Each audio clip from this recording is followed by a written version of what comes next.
Robert Vadra, India's fastest multi-billionaire. An inside story. Tata took more than a century to reach there.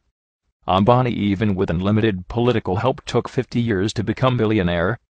But Delhi businessman Robert Vadra took just less than 10 years to become a multi-billionaire. How? Why Indian newspapers and television channels are scared to discuss this story. Reason is simple: Robert Vadra not an ordinary Indian businessman. He is in fact third in line to become India's next Prime Minister. Of course, Robert Vadra is son-in-law of India's power broker Antonio Mano aka Sonia Gandhi. No wonder Indian newspapers and television channels are too scared to discuss this subject. But we live in a free world. Let's freely discuss and applaud phenomenal growth of India's fastest billionaire businessman. Let's start with background of Robert Vadra from a period before his meeting his golden goose Priyanka. Robert in fact only half Indian. He was born to Rajendra and Maureen Wadhera in 1969. Rajendra Vadra hails from Uttar Pradesh and Maureen aka McDonough of Scottish origin. Before entering to India's royal family, Robert Vadra was running a recycle metal business, in simple terms collecting used industrial waste from companies and resell it. As you could imagine, not a golden egg laying business. It's quite amazing that in next 10 years he grown into multi-billionaire. Robert Vadra met Priyanka Gandhi at the house of common expatriate friend Ottavio Quattrocchi. Yes, the surprise Boforza scandal middleman Quattrocchi. Robert Vadra's marriage with Priyanka was in 1997. But it was followed by tragic and suspicious deaths of his brother, sister, and his father in the next decade. He had one brother, Richard Vadra, who was found dead in September 2003 at his Vasant Vihar residence under very suspicious circumstances. His sister Michelle, too, had natural death, died in a car accident in 2001. His father Rajendra Vadra committed suicide on April 2009, under very suspicious circumstances. But the story was not published widely by the Indian media. No one in India wants to bring shame to India's royal family. Recently, Economic Times and other finance newspapers disclosed the business empire Robert Vadra made in the last 10 years was truly eye-opener. Hotels, planes, bars, antique chains, malls around prime locations in India with help of none other than India's #1 real estate company DLF. Also part ownership in DLF Indian Premier League franchise. Most of independent analysts points these phenomenal growth points only one thing: absolutely and shameful corruption and favoritism to Robert Vadra, being Sonia Gandhi's son-in-law. Also remember, DLF was a major builder for scandalous Commonwealth Games in Delhi. We may not dig too much to find why Indian government protected and very reluctant to take actions against Indian Olympic Association President Suresh Kalmati. Surely Suresh Kalmati can blackmail Sonia's government, showing favoritism given to DLF because of Robert Vadra. Apart from DLF malls, Robert Vadra part owns many Hilton hotels including Hilton Garden in New Delhi.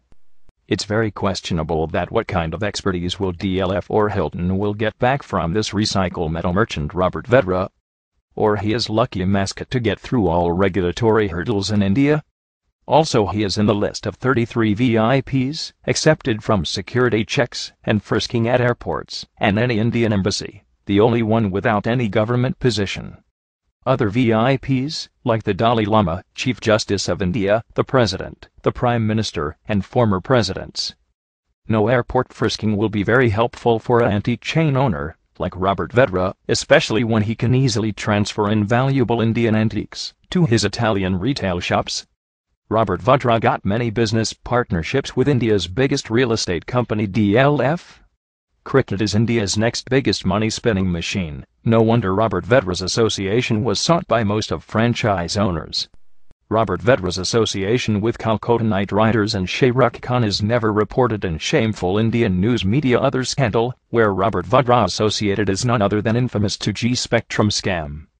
It's alleged that one of the biggest beneficiary companies, Unitech, is 20% owned by Robert Vadra. No wonder Indian government tried and still trying to derail all enquiries on 2G Spectrum scam, though many ex-ministers are in jail now. It's expected that due to involvement people like Robert Vadra, these case will never reach a decisive conclusion. After all, CBI is controlled by Indian Prime Minister Manmohan Singh, who is appointed by Robert Vadra's mother-in-law Sonia Gandhi. Media reports on Robert Vadra's association with Unitech were suppressed by media moguls in India. Other business Robert gained recent years includes prime properties all over India, especially commercial hubs, and a taxi business but for air taxis. Yes, poor man Robert owns few planes as well. Skylight Hospitality Pvt Ltd, a company wholly owned by Vadra, and his mother Maureen Vadra owns business hotel Hilton Garden Inn, in the upscale South Delhi business district Saket. The hotel is located within the DLF Place Mall, also known as DLF Courtyard. Also, several of Robert's companies have received unsecured loans. Unsecured loans are treated as bribe. Yes, it's the same reason why Karunanidhi's daughter Connie Moshi in jail now, as she took unsecured loans from Unitech to start Kalanjar TV. Same reason why Dayanidhi Maran facing jail term, as he took unsecured loans from Malaysian company via Aircel to his Sun network. So one rule for them and another rule for India's royal family. It's ironic why India's top real estate company need help from a recycle metal merchant. Reasons are crystal clear. DLF need Indian power broker Sonia's son-in-law to get through many hurdles in their operations all over India. If this is not blatant misuse of power or favoritism, we might need to redefine those words. After the revolutions in Tunisia, Egypt, and Yemen, it's right time for India's 1.2 billion poor citizens to question their corrupt political leaders and media moguls. Join the second freedom struggle of Anna Hazare. Support Gandhians like Anna Hazare, not fake Gandhis.